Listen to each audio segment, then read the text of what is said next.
Napakagaling talaga ng aming mayor dito sa Pasig. Yan mga lads, yung emergency go bag, pwedeng gamitin na yan pang salbabida kasi di siya napapasok ng tubig. Ito din po yung laman ng emergency go bag. Ito mga lads, yung mayroon siyang glow stick na in case na nasa madilim kayong lugar. Tapos ito mga lads, yung flashlight na hindi wala siyang battery kaya talaga hindi kayo malulobat. Laging may ilaw kayo. Talaga naman napakagaling talaga ng aming mayor.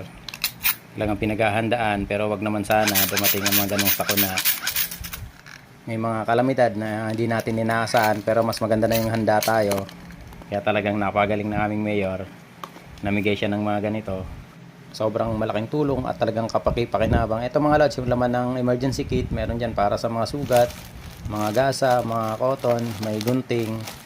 Talaga naman, merong mga pan-aid, tapos panlinis ng sugat. May bandage para sa mga pilay, tapos meron ding alcohol.